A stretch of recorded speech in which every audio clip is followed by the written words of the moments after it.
Madame, Monsieur, bonsoir. Nouvelle réforme de la Moudawana au menu de questions d'actu ce soir. Alors cette semaine, le rappel est sans équivoque. Sa Majesté le roi Mohammed VI, Amir al-Mu'minin, donne 6 mois au gouvernement Akhnouch pour soumettre la copie de la très attendue réforme du Code de la famille, soit 1 an et 2 mois après l'appel émis par le souverain à l'occasion du 23e anniversaire de la fête du trône, dont je cite un extrait tout de suite.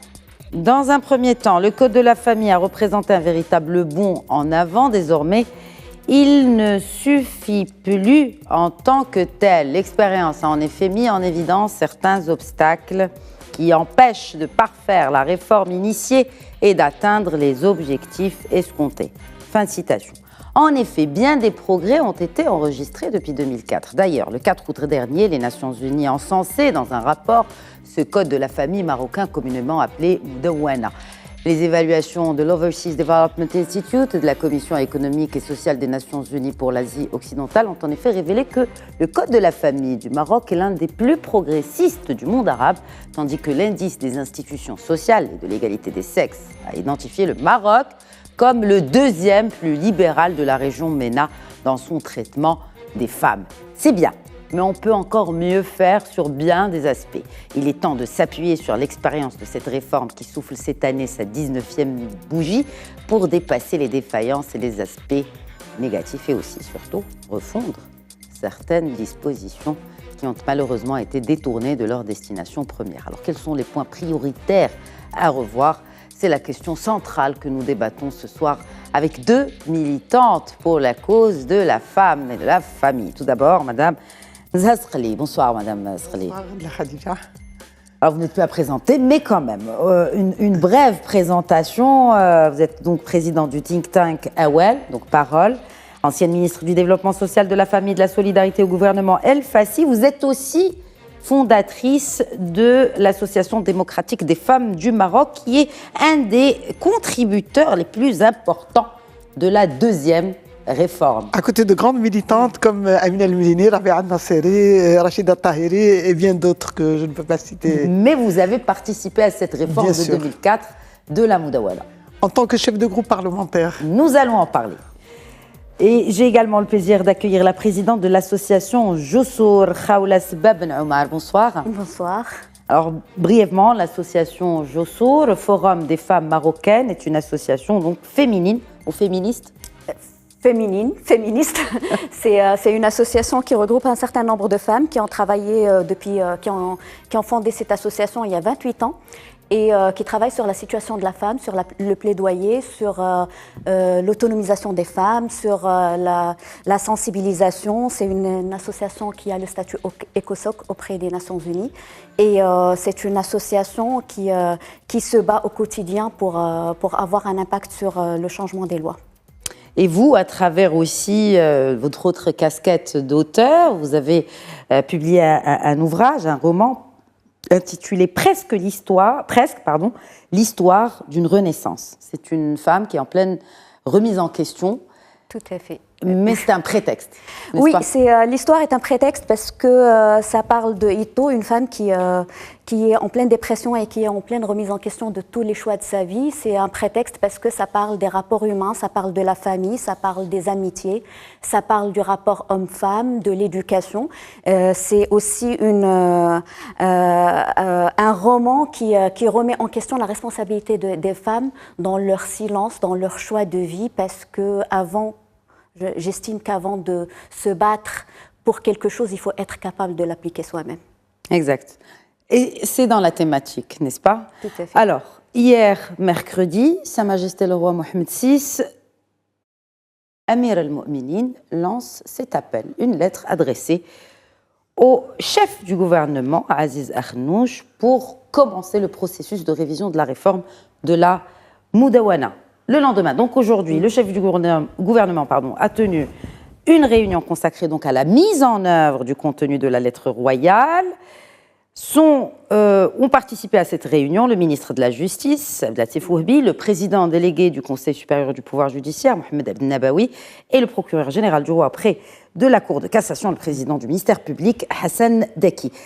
Alors, je vais interpeller peut-être la femme politique aussi sur la symbolique d'adresser au chef du gouvernement cette lettre pour revoir cette Moudawana, ce code de la famille. Écoutez, Sa Majesté le Roi est toujours beaucoup à l'écoute du pouls de la société. Il entend ce qui se dit dans la société et on est déjà très content qu'il y ait eu le discours du trône de 2022. C'était une sublime surprise parce qu'on n'a pas l'habitude que dans un discours du trône, le premier point abordé soit la question des droits des femmes et de l'égalité. Donc c'était merveilleux. Alors maintenant, il y a un an qui est passé, un peu plus d'un an qui est passé.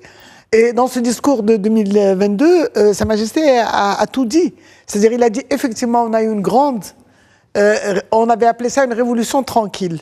La réforme du Code de la famille en 2004. 2003, moi je me rappelle, j'étais prête à dire que c'était le plus beau jour de ma vie, le jour où j'ai entendu le discours du 10 octobre 2003, à tel point que l'ouverture de la session parlementaire. Donc c'était vraiment une grande réforme où la plupart des revendications féminines avaient été entendues. Mais le mouvement féminin lui-même ne savait pas jusqu'où il pouvait aller. Et surtout, on n'a pas prévu tous les contournements qui allaient avoir lieu. On a dit l'âge du mariage à 18 ans, mais c'est merveilleux, c'est formidable. Mais on a omis de regarder de près que ça faisait et qu'il y avait des dérogations et que ces dérogations allaient être largement utilisées pour vider cette réforme de son contenu. Je voudrais ajouter que dans tout le processus d'avancée qu'il y a eu depuis le règne de Sa Majesté le Roi, il y a eu beaucoup de changements, beaucoup de réformes législatives dans les politiques publiques, dans l'accès des femmes aux postes de responsabilité et de décision. Il y a énormément de mesures et toutes ces avancées ont été couronnées par la Constitution. Mais malheureusement, depuis la Constitution, qu'est-ce qui s'est passé? On a eu le parti le plus conservateur et le plus allergique, disons, aux droits des femmes. C'est lui qui était le parti qui avait le leadership. Donc même si Sa Majesté a continué à prendre certaines décisions, comme l'accès des femmes à la fonction de doule, comme d'autres dénominations symboliques, etc., Sa Majesté n'a pas cessé, mais seulement on a vécu une véritable régression qui est due aussi à la diffusion d'une culture dévalorisante pour les femmes et qui veut ramener les femmes à la maison, enfin la femme lustre de la maison, enfin d'autres. Et aujourd'hui, donc, ce discours était très bienvenu et la lettre royale de maintenant, ça nous remplit d'espoir, d'autant plus qu'on n'a pas encore analysé, parce que dans les discours de Sa Majesté ou dans les lettres, chaque mot a son poids. Tout à fait. Et là, en arabe, il a parlé de i'adat nadar fil Moudawana. Moi, ce mot de i'adat nadar m'a donné un immense espoir que c'est une refonte de ce code de la famille. Ça a été traduit par révision. En français, ça ne donne pas la même chose. Mais moi, mon grand espoir est l'espoir du mouvement féminin qui n'a pas baissé les bras depuis toutes ces années. Et surtout cette dernière année, il y a eu de grandes initiatives, des réseaux qui ont été constitués. Je félicite Jossor, la DFM, la MDF, l'UAF, j'en ai oublié, l'association des femmes victimes de violences, enfin d'autres. Il y avait 7 associations, tu en parleras peut-être, excuse-moi. Donc c'est une coordination extraordinaire pour la réforme du Code de la famille. Mais il y a aussi une autre coordination de 30 associations sur la réforme du Code pénal. Il y a un grand groupement encore qui C'est indissociable pour vous, la réforme du Code pénal et la réforme du Code de la famille? C'est mon idée clé. Écoutez, je vais vous donner un seul chiffre de la Khadija et vous allez juger. Regardez la lutte contre la violence. Faite aux femmes ou de la violence faite aux femmes. Oui. Le rapport du Haut Commissariat au Plan nous dit que seuls 3% des femmes victimes de viol portent plainte. Oui, ça signifie... Ça donne froid dans le dos. Ça signifie que 97% des violeurs échappent à la punition. Alors, est-ce qu'on va faire un code de la famille extraordinaire? Alors, en laissant un code pénal comme ça, ou parce que le viol des femmes, c'est non seulement une atteinte à leur intégrité physique et morale, et ça peut détruire la vie d'une femme, mais en plus, il y a les conséquences. Donc, il y a une grossesse qui va en résulter. Et cette grossesse, on n'a pas le droit de faire l'avortement. Et la femme mère célibataire, elle n'a pas le droit de garder cet enfant. Et les droits de cet enfant... Il arrive, exactement. Il y a eu des progrès, mais il reste toujours... Donc, pour moi, c'est une question globale. Et ce dont on a besoin, c'est un changement de paradigme. Ça suffit de nous dire que les hommes prennent en charge les femmes. Ce n'est pas vrai. Les chiffres du HCP, avec tout le grand respect que j'ai pour le HCP, nous disent que seuls 16% des ménages ou 16,6% des ménages sont gérés par des femmes et que tout le reste, 84%, sont gérés par des hommes. Et alors... D'où la question de l'héritage aussi. Non, mais excusez-moi, ça c'est important que je l'explique. Non, mais nous allons y venir. Parce que si vous dites que seulement 16%, ça veut dire que, mais c'est faux. La question de l'héritage, elle n'est pas finalement discutable. C'est faux. C'est faux parce que vous, moi, Khaoula et d'autres, nous, tous les deux, nous payons de l'argent pour la gestion de nos familles. Alors combien sommes-nous ?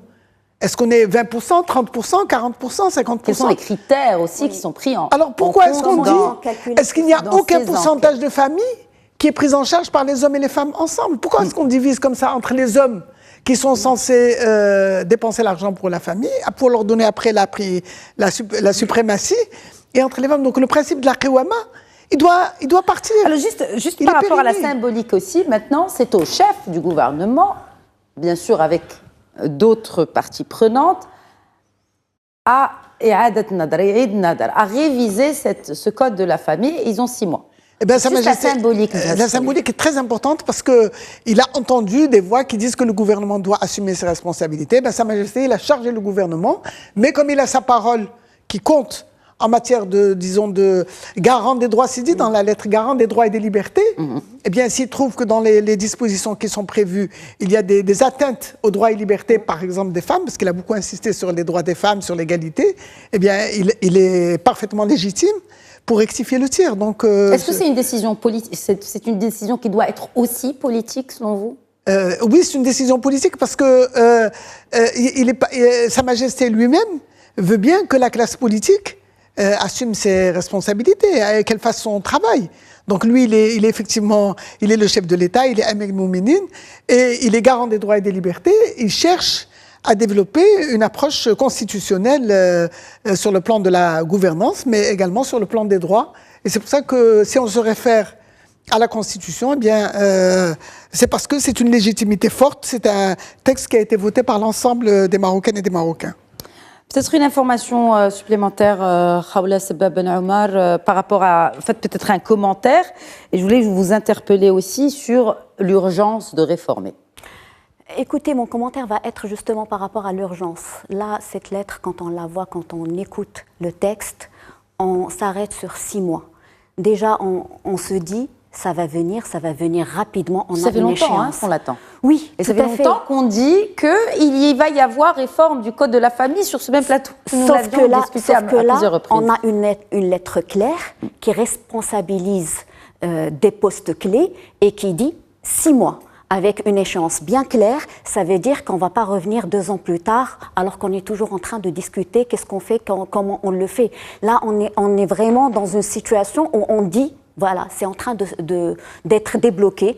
Dans pas longtemps, on va avoir une proposition et donc on peut espérer en 2024 d'avoir des changements réels. Quelle est la méthodologie la plus adéquate selon vous? Bon, dans le communiqué, à l'issue de la réunion tenue aujourd'hui même par le chef du gouvernement, donc au lendemain de cette lettre adressée par Sa Majesté le roi Mohammed VI à celui-ci, pour justement réformer et réviser et refondre ce code de la famille, cette Moudouana, eh bien, il est question de mettre autour de la même table toutes les parties prenantes, dont la société civile. Alors, ce qui m'amène à évoquer un point. Le nouveau modèle de développement. Donc, il y a cette approche participative qui a été soulevée justement dans ce communiqué de la primature.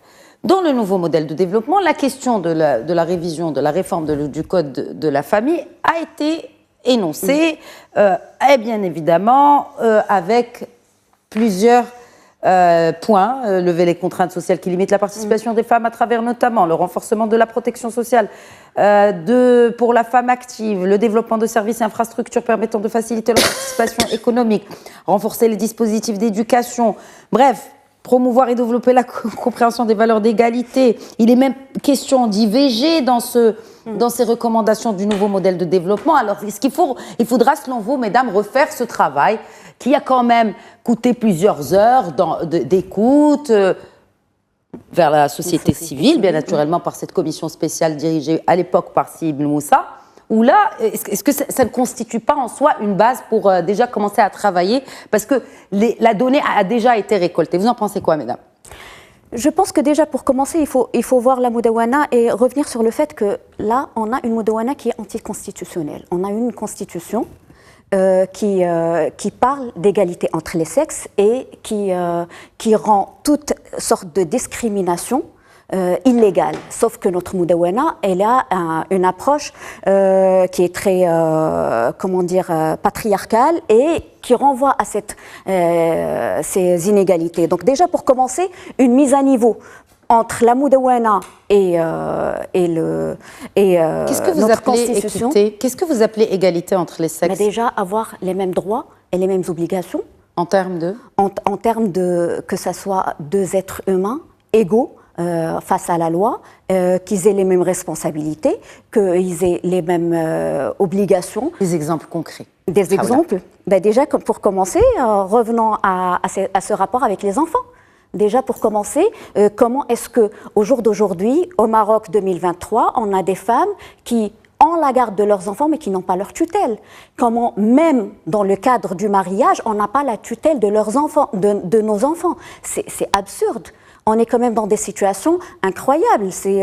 On fait des enfants, on les élève, l'État nous fait confiance quand il s'agit d'élever nos enfants, de les garder, c'est-à-dire on ne nous enlève pas la garde de nos enfants, mais on nous dit vous n'avez absolument aucun droit sur ces enfants. Sauf s'ils sont handicapés. Sauf s'ils sont handicapés, en général, c'est marqué dans le code, voilà, s'il est handicapé, on n'enlève pas à chaque fois qu'on revient à une situation de crise, là, la femme, elle a la responsabilité. Quand il s'agit d'un enfant né hors du cadre du mariage, ça devient la responsabilité de la femme. Exclusive. Exclusive. Quand il s'agit d'un enfant handicapé, là, ça devient la responsabilité de la femme. Il y a un problème quelque part. Est-ce qu'on n'est pas en train de... Mais ça a été, tout ceci a bien été partagé. Vous avez été consulté par la commission sur le nouveau modèle de développement, vous, en tant qu'association? Tout à fait, tout à fait. Nous avons été consultés. Il y a eu des séances de travail déjà au cours de cette année avec un certain nombre organisées par un certain nombre de ministères pour travailler dessus. Nous avons aussi été intégrés dans la Commission nationale de l'égalité entre les sexes qui vient d'être créée. Maintenant, un travail a été fait par les militantes qui sont là depuis des années, qui ont fait un travail énorme et qui continuent de le faire. Le constat est déjà fait. Voilà. Maintenant, il faut l'appliquer. C'est-à-dire qu'il faut arrêter avec cette situation de tourner en boucle et d'arriver et se dire non, on ne peut pas parler de ceci, on doit s'arrêter là. Non, culturellement, il faut s'arrêter à ce point. Maintenant, il est clair qu'on ne peut plus avancer avec cette Moudawana. Il est clair qu'on ne peut plus faire marche arrière. On a un problème en ce qui concerne la famille, mais aussi le code pénal. Il est temps de régler tous ces dysfonctionnements parce que sinon, c'est notre société qui va le payer cher. Pilotera donc l'opération de réforme. Ministère de la Justice, bien évidemment, Conseil supérieur du pouvoir judiciaire, la présidence du ministère public. Ceux-là ont été présents aujourd'hui à la réunion avec le chef du gouvernement. Mais il y a aussi d'autres parties prenantes, lesquelles qui devraient être impliquées et incluses dans ce débat, et disons-le, national.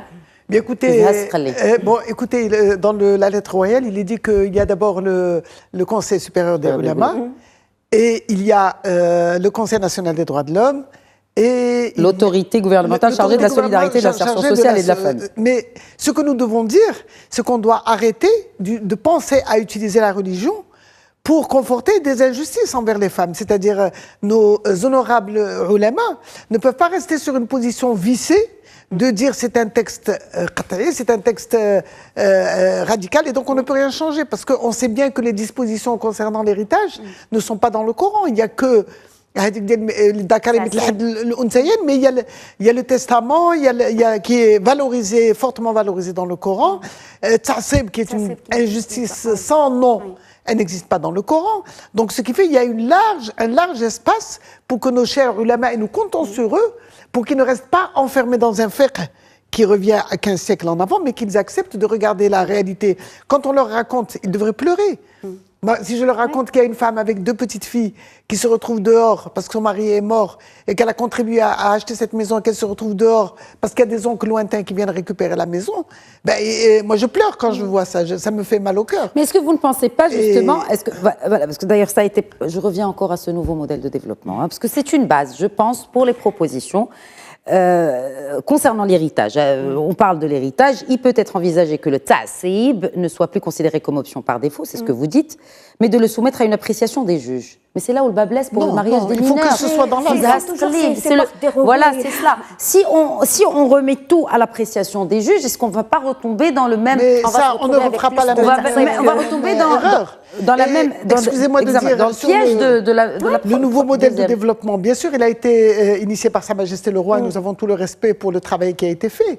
Mais seulement, le nouveau modèle de développement, ils ont confié la question de l'égalité à une sous-commission au sein de la commission nouveau modèle de développement. Et cette sous-commission nous a entendus, a été passionnée, très intéressée par ce qu'on lui a dit, etc. Oui. Mais on nous a bien dit, pas de façon officielle, mais on nous a dit qu'il n'y avait pas un grand pouvoir d'infléchir le rapport final. Et le rapport final a été extrêmement timide sur ce qui concerne, à part la question du développement, la participation des femmes au développement, mais quel était l'objectif même là ?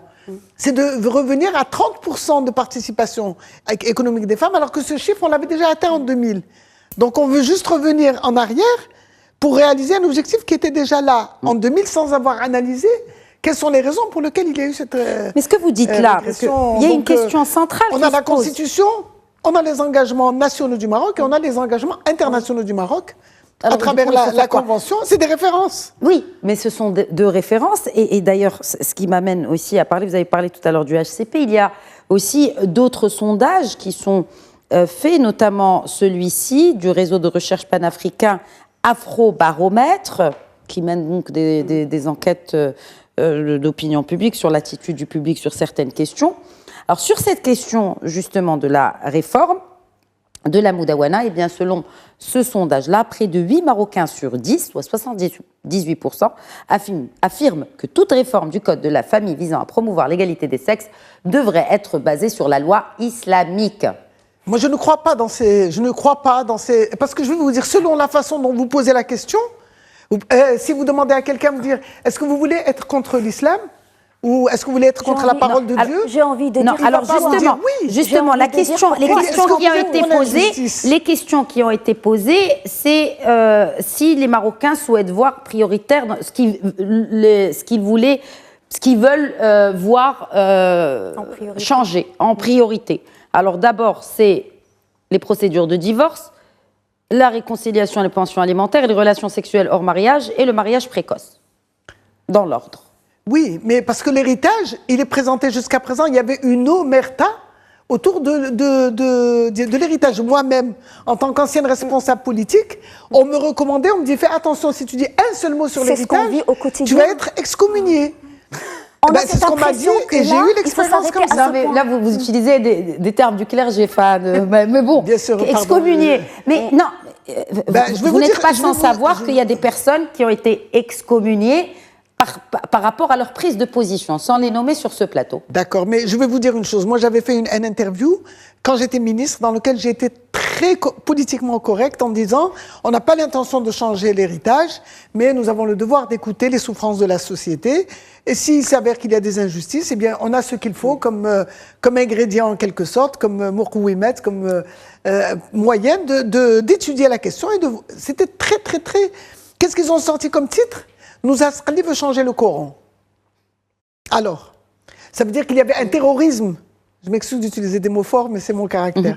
Donc, avec tout le respect, il y a une espèce de terrorisme sur la question de l'héritage qui fait que personne n'ose, que les femmes ont leur dire... cette impression qu'on est en train de nous dire, arrêtez là, ça c'est le point à ne pas dépasser. Ça c'est la ligne rouge. Quelle est la ligne rouge, justement ? Il n'y a pas de ligne rouge. Non, c'est-à-dire quelles sont ces lignes rouges ? Vous dites, d'abord, il y a cette question d'héritage. Mais il y a aussi l'IVG, parce que bon, il y a eu ce débat qui a été interrompu, c'était en 2015 d'ailleurs, il y avait eu des avancées, mais mais pourquoi ? D'un coup. Quelle relation avec le viol ? 97% des viols sont impunis. Et les viols produisent des grossesses, et c'est les femmes qui sont punies, alors que les hommes sont dans l'impunité. Donc ce qui fait, pourquoi faire assumer aux femmes, les empêcher de sortir de l'ornière quand elles tombent enceintes d'une grossesse qu'elles ne peuvent pas assumer socialement.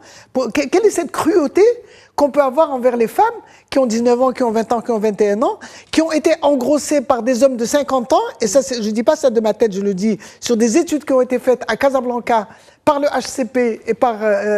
donc ils ont montré que la moyenne d'âge des auteurs des mères célibataires, enfin des auteurs de grossesse des mères célibataires, la moyenne d'âge c'est 50 ans.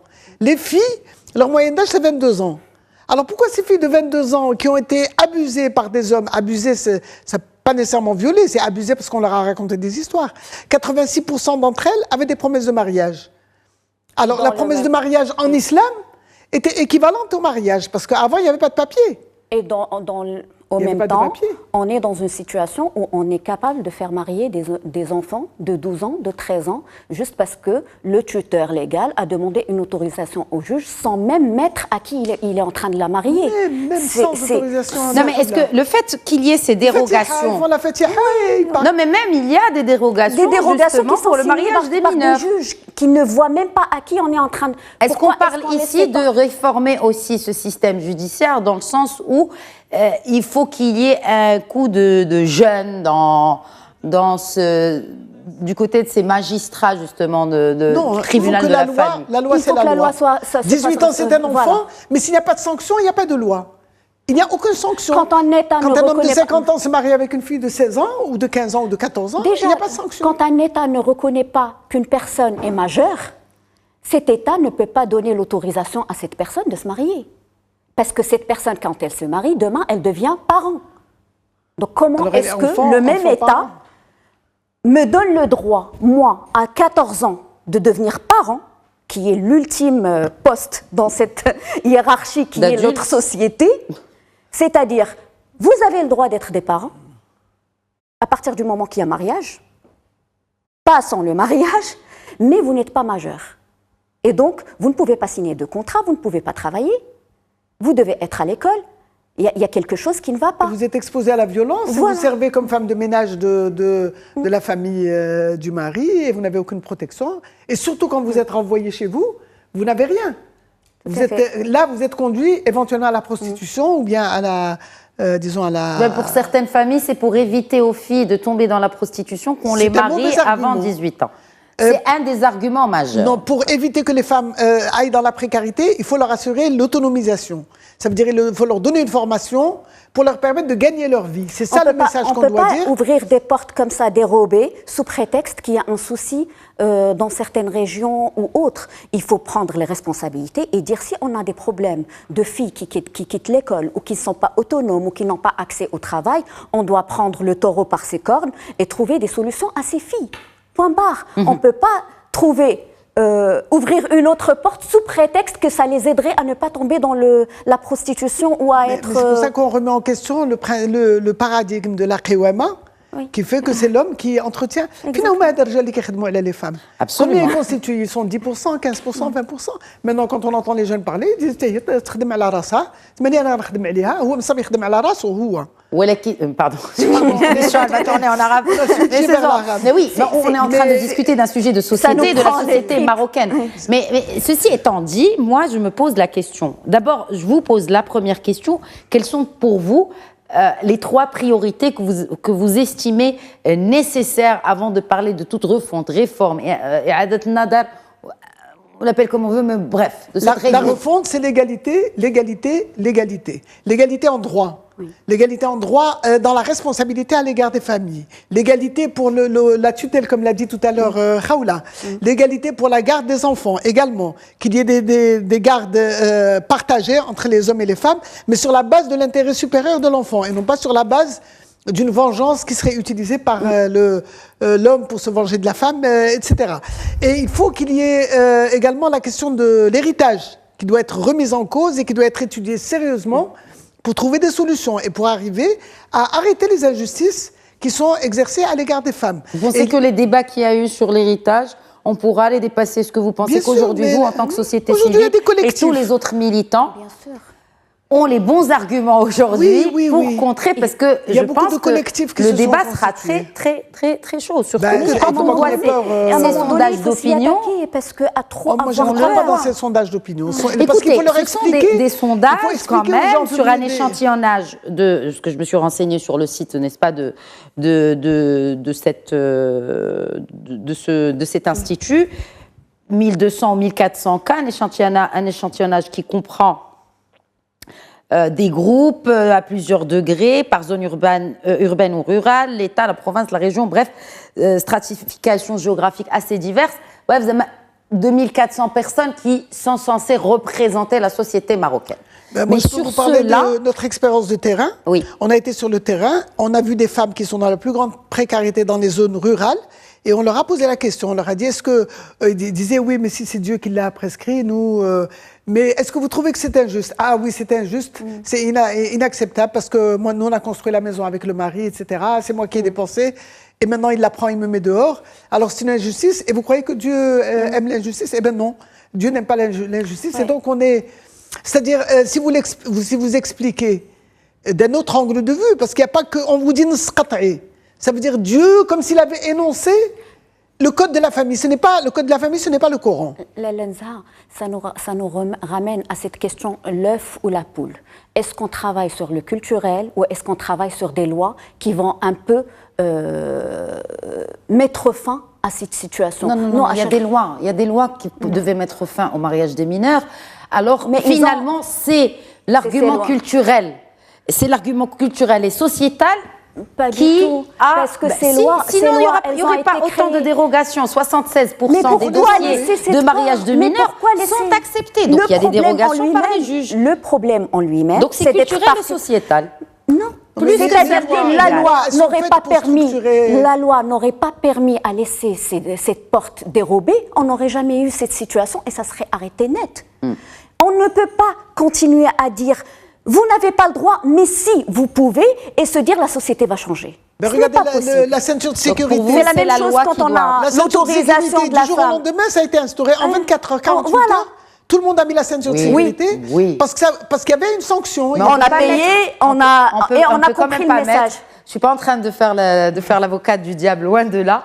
Mais je rappelle juste des réalités qui sont les nôtres. Nous vivons dans une société dont nous connaissons quand même les fondements d'abord, et aussi nous connaissons comment est l'opinion publique vis-à-vis de certains points. L'héritage, il n'est même pas discutable. Il faut qu'on discute, il faut qu'il y ait un débat, et qu'on écoute tout le monde, et qu'on ne s'insulte pas, et qu'on ne dise pas « Hadak c'est un kafir » ou « Hadak c'est un... » Qu'on s'écoute. Si on s'écoute, moi je suis prête à faire un plaidoyer vibrant auprès des ulama, de le dire, moi je les respecte les ulama, j'ai un grand-père, on peut pas trouver un arrière-grand-père qui était l'amaf al-Qarawiyyin, je respecte les ulama, mais je vais les supplier d'écouter les souffrances des gens, comme le fait Sa Majesté, de dire, regardez, ces injustices, est-ce que le Dieu veut pour nous ces injustices-là? Et de toute façon, le principe de jihad a été fait sur plusieurs points.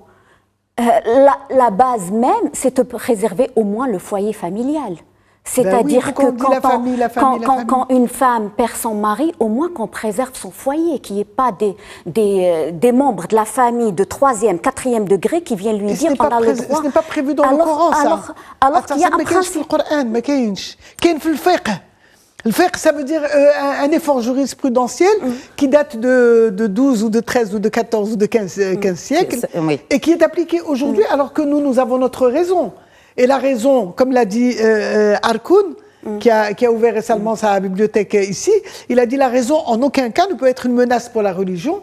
Au contraire, ça renforce la religion parce que ça la rend pérenne. Mais est-ce que vous pensez qu'il y a, c'est même pas un débat aujourd'hui, est-ce qu'il risque d'y avoir quand même ce choc des idées entre progressistes? On est un seul peuple. Et on discute, on peut s'énerver un peu, mais on va arriver à des solutions. D'arriver à ce point de s'entendre, de discuter, que chacun donne ses arguments et qu'on s'affronte quand il le faut. Peut-être que certains changeront d'avis, peut-être que d'autres trouveront qu'ils avaient tort. Et puis c'est comme ça qu'une société évolue. On ne peut pas évoluer en se disant il y a un point à ne pas aborder. Oui. On est dans un pays démocratique. Chacun a sa façon. Il y a un point très très important dont on n'a pas parlé, c'est les mariages mixtes. Aujourd'hui, on a 5 millions de Marocaines et de Marocains du monde qui se marient avec des étrangers. Pourquoi est-ce qu'on demande à un homme qui se marie avec une Marocaine, on lui demande obligatoirement de changer sa religion? Alors qu'il peut être aussi attaché à sa religion, mais respecter la religion de sa femme. Et sa femme, elle peut parfaitement transmettre la religion. Mais non, on l'oblige à renoncer à sa religion. Mais en plus, on proclame, par exemple, la femme qui est chrétienne et qui se marie avec un musulman, on ne l'oblige pas à changer de religion. Mais par contre, elle est déshéritée. Elle n'a pas droit à l'héritage. Et ses enfants ne peuvent pas hériter d'elle parce qu'ils sont musulmans. Il n'y a pas d'héritage entre les musulmans et les non-musulmans. Donc ça, c'est une aberration. C'est une trahison à l'égard d'une vie de famille qui a peut-être duré 20 ans, 30 ans, 40 ans, où ils ont travaillé les deux membres du couple, la main dans la main, unis, etc. Ils ont des enfants. Et au décès du père, on dit à la femme, ah désolé, tu ne peux pas hériter parce que tu n'es pas musulmane. Et la femme, elle-même, si elle possède des biens, on va lui dire, ah désolé, ton mari ne peut pas hériter de toi, tes enfants. C'est-à-dire, on crée des problèmes qui ne devraient pas exister. Mais est-ce qu'on ne risque pas de créer des problèmes, par exemple, sur la question de l'IVG, créer une loi à la fois éthique, mais aussi respectueuse des préceptes religieux et du droit à la vie. Et là, le débat est posé dans le centre de l'Occident aujourd'hui.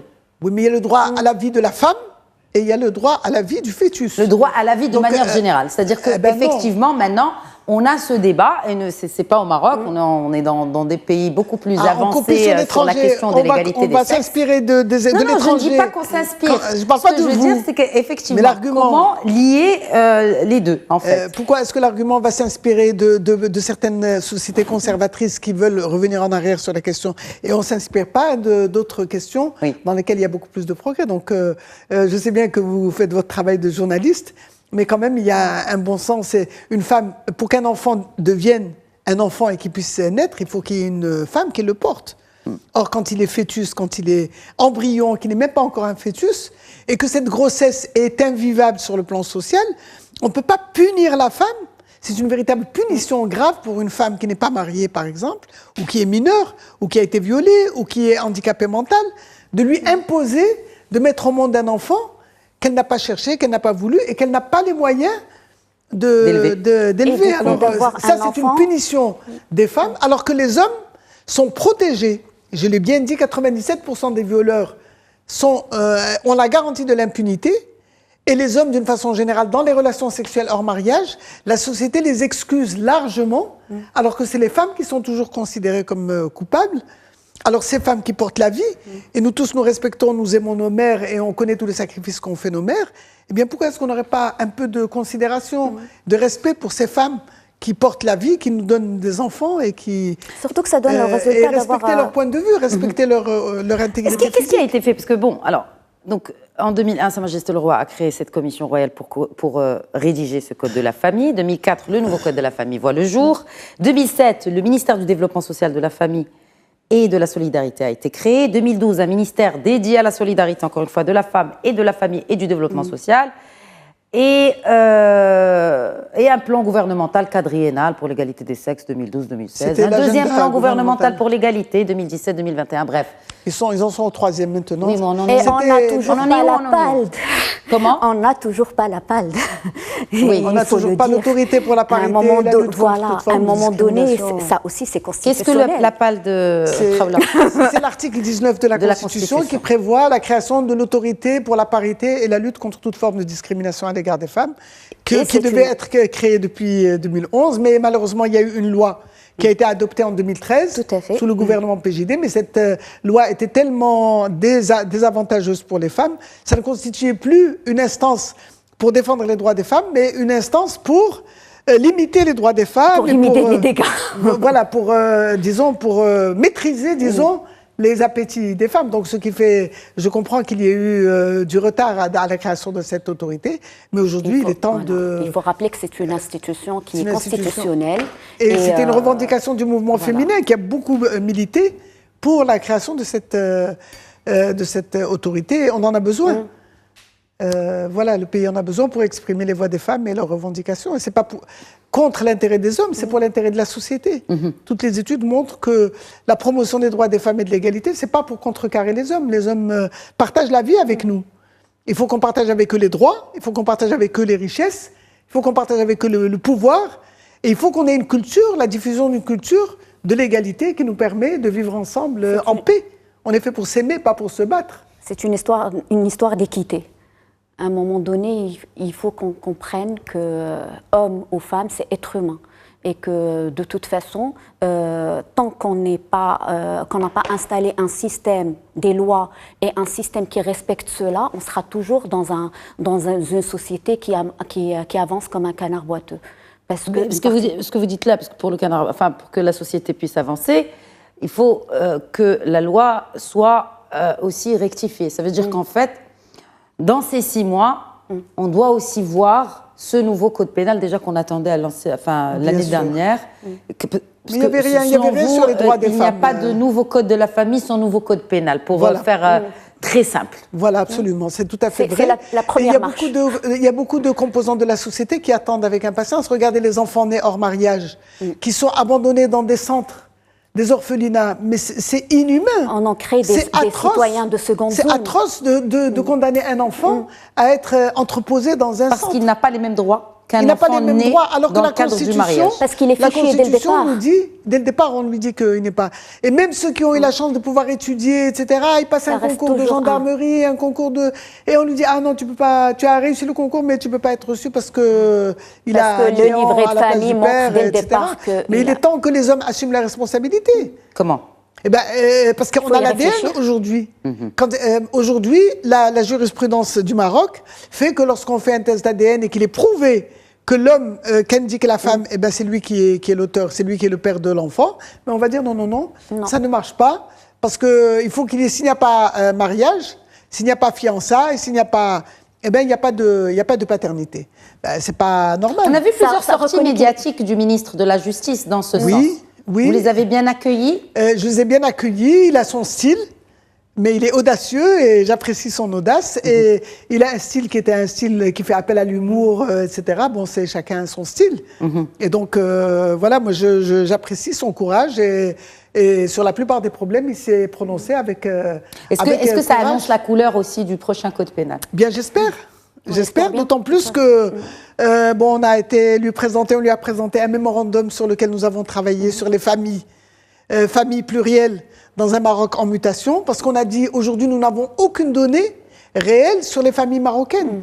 Est-ce que vous savez que la dernière étude qui a été faite par le HCP sur la famille date de 1995, c'est-à-dire 3 décennies à peu près, et jusqu'à présent. Je veux dire, ils n'osent pas faire une vraie étude sur la famille parce que ça va soulever trop de problèmes. Et on croit qu'il y a effectivement la famille, la famille Namoudéji, la famille, parfaite, modèle, la famille modèle, dans laquelle il y a le père, la mère et les enfants. Mais ça n'est qu'une minorité. Enfin, pas une minorité, mais peut-être la moitié. Je n'en sais rien, je n'ai pas les statistiques. Mais il y a un grand nombre de femmes qui sont divorcées, qui sont abandonnées, qui sont victimes de polygamie. Le mari est parti se marier avec une autre, qui sont mariées par la Fatiha et qui se retrouvent toutes seules, qui sont mères célibataires et avec des enfants. Mais la société et les politiques publiques leur accordent très peu d'importance. Je ne dirais pas qu'ils ne leur accordent pas du tout d'importance parce que c'est pas vrai. Il y a eu des choses qui ont été faites sous le règne de Sa Majesté le Roi et on ne peut qu'en être fier. Il y a beaucoup de choses qui ont été faites pour soutenir les mères célibataires, mais on est encore dans une zone de non-droit pour ces femmes-là, qui sont considérées comme honnies par la société et leurs enfants d'eux-mêmes. Donc prérequis code pénal, prérequis aussi pour vous, de par votre expérience bien évidemment, et vous en tant que présidente d'une association qui milite pour les droits de la femme et de la famille, quels sont les autres prérequis? Revoir la Moudawana de fond en comble. Déjà pour commencer, non, ne pas aller sur. Quand même, on ne va pas tout jeter à la poubelle. Oui, mais il faut revoir. Il faut la revoir. Il faut une réelle refonte, c'est-à-dire ne pas aller sur des détails. Il faut revoir même le langage de la Moudawana, parce que c'est très important quand on revient en langage. Des fois, il y a des petites choses qui sont subtiles et qui ouvrent la porte à certaines mauvaises explications. Le code pénal, nécessairement. Moi, j'ai juste envie de revenir sur un point qui est très positif. Qu'on a vécu il y a quelques années, il faut revenir à un moment où le Maroc ne donnait pas le droit aux femmes de transmettre leur nationalité quand elles épousaient des étrangers. Et on n'en parlait pratiquement pas. Alors qu'on voyait des enfants qui étaient nés au Maroc, grandis au Maroc, marocains par la mère, mais que personne ne reconnaissait comme marocains. Et moi, quand je pense à ça... C'est de bons changements, c'est de bonnes avancées quand même. Il y a eu beaucoup de luttes aussi. Exactement. Du mouvement féminin le mouvement féminin et il y a beaucoup, la volonté de Sa Majesté le Roi qui a tranché sur la question. J'ai justement envie de revenir sur le mouvement féminin qui a toujours été là, qui s'est toujours battu pour changer les choses, qui a toujours eu cette capacité de travailler ensemble, parce que, comme vous l'avez dit, il y a des coalitions, il y a des coordinations qui se sont créées le lendemain du discours royal il y a 1 an et quelques. Le travail, il est là. Il y a des gens et il n'y a pas que des femmes qui travaillent sur la situation de la femme et sur les histoires d'égalité et de parité. C'est un sujet de société. Maintenant, peut-être que le temps est venu de franchir une autre étape. On a franchi franchir aussi une étape, je me permets de vous interrompre si vous le permettez, Khawla, c'est-à-dire que même cette Mondouana, elle a atteint l'âge 20 ans. Voilà, elle est aujourd'hui majeure. Elle va vraiment atteindre la majorité l'année prochaine. C'est pour ça que c'est très important. On va pas encore il y a de la maturité, il y a de l'expérience, se baser peut-être sur l'expérience de la première réforme, enfin de la deuxième réforme de la famille. Oui, 93, c'était la première. Absolument. Là, une petite réformette, comme on avait dit. Voilà, exactement, le début de cette émission. Donc cette réforme-là doit être beaucoup plus, vous pensez, courageuse. Globale. Exactement. On n'a pas envie de rater le coche, qu'on doive attendre encore 2 décennies pour régler des petites histoires de formulation ou de portes dérobées. Maintenant, on a eu une certaine expérience. Notre Maroc est plus moderne et il y a une évolution dans notre pays. Il est temps qu'on prenne nos responsabilités en main et qu'on arrête de vouloir faire plaisir, de faire les choses qui sont dans la dignité de l'être humain. Je voudrais dire quelque chose de la Khadija, c'est que l'enjeu, c'est le développement humain de notre pays. Sa Majesté l'a dit. Aujourd'hui, si le Maroc est mal classé par rapport à tous les progrès qui sont accomplis extraordinaires dans notre pays, on est toujours classé 123e, 121e dans l'échelle de développement humain, dans un indice de développement humain moyen. Et le PNUD a identifié comme raison, comme principal obstacle à l'avancée du Maroc en matière de développement humain, les disparités entre les hommes et les femmes, qui sont multiples, et qui font que les hommes ont des richesses 4 fois supérieures, le produit national brut individuel des hommes est 4 fois supérieur à celui des femmes. Ça, c'est le rapport du PNUD qui le dit. Oui, mais c'est surtout que les femmes travaillent surtout dans l'informel. Exactement. Quand on dit qu'il faut atteindre les 30% de taux d'activité chez les femmes, alors qu'ils sont à 9%, je ne pense pas que nous sommes à 9% on parle maintenant du séisme. Oui. On profite de l'occasion pour présenter nos condoléances à toutes les familles. Mais regardez les politiques qui sont faites maintenant. On donne des indemnités. On va donner des indemnités pour les maisons. À qui on va donner ces indemnités? Aux hommes? On va les donner aux hommes. Et les femmes qui ont perdu leur mari et leur fils. De cette phrase, au moment du Covid. Au moment du Covid, on disait c'est Rabb al-Usra qui prend. Et maintenant, ces indemnités, qui c'est qui va les prendre? Et l'indemnité du logement. Et quand le mari est mort, avec les fils qui sont morts, on va commencer à dire qui c'est qui est mort en premier? L'enfant ou le garçon? Même si c'est un bébé. Qui c'est qui est mort en premier, le garçon ou le père? Ah, parce que si c'est le garçon qui est mort en premier, les oncles, ils ont le droit de venir prendre leur part. Piocher. Et si c'est le père qui est mort... C'est-à-dire, il y a les vautours qui viennent autour du décès même dans des situations pareilles, on n'en parle pas aujourd'hui, mais il faut qu'on soit très vigilant pour que ce séisme ne soit pas encore l'occasion de faire des femmes les principales victimes de ces politiques. Et je pense que justement, cette lettre qui arrive là, tout de suite, juste après le séisme, c'est aussi un signal. Oui. C'est que quelque part, il y a des femmes qui ont été touchées et qui vont être encore très courageuses. C'est elles qui prennent en charge les familles. Voilà, et qu'il est temps de... Oui, mais surtout que ça vient aussi après ce discours du trône, rappelons-le. Oui, en fait, les recommandations, elles sont claires. Elles sont claires dans le discours du trône. Dans le discours du trône. Et là, c'est la mise en œuvre. Du 31 juillet 2022. Nous, on va s'appuyer sur le contenu du discours de 2022. Exact. Parce que, voilà, dans lequel il y a une feuille de route qui a été tracée.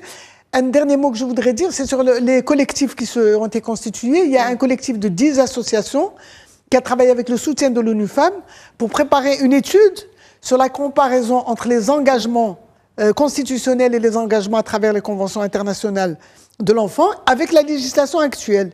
27 lois qui ont été étudiées et puis on a un catalogue aujourd'hui. Qu'est-ce que le Maroc doit faire pour être en adéquation avec ses engagements nationaux et internationaux? Et que vous pouvez soumettre... Qui fait partie de ce qui a été soumis au ministère. Au ministère de la Justice. La vérité, toute la société civile, le lendemain du discours de Trône, a fait le travail a ressorti ses études, a fait un travail, justement, il y a eu des mémorandums, la communication est faite et établie. Maintenant, il faut passer à l'application. À l'acte. Tout à fait. Je voudrais juste terminer par ce petit... parce qu'on a beaucoup parlé de femmes, on a parlé des hommes, mais pas suffisamment, que ce code de la famille, encore une fois, et je voudrais juste reprendre peut-être les termes utilisés par le souverain dans ce discours du trône, n'est spécifique ni aux hommes ni aux femmes. Il est dédié à la famille entière, fondée sur la notion d'équilibre. Il y a une nuance entre équilibre et équité. Quand la femme est heureuse, la famille est heureuse. Il donne aux hommes et aux femmes les droits qui leur échoient respectivement. Il tient compte de l'intérêt des enfants. Et c'est ça, l'avenir de notre pays. Moi, je dis l'égalité, c'est la recette magique pour créer la stabilité des familles, le bonheur et l'équilibre. Et le développement de notre pays et des familles de nos pays. Merci Nzah Sqli, vraiment toujours une joie de vous accueillir sur ce plateau. Merci beaucoup. Merci à vous également, Khables Bab Ben Omar. Merci d'avoir enrichi cette discussion et bien évidemment nous allons revenir. Nous avons 6 mois encore en attendant justement cette nouvelle réforme très attendue de notre code de la famille, de la Moudawana. En attendant, je vous souhaite une excellente soirée, une très bonne suite des programmes sur notre antenne.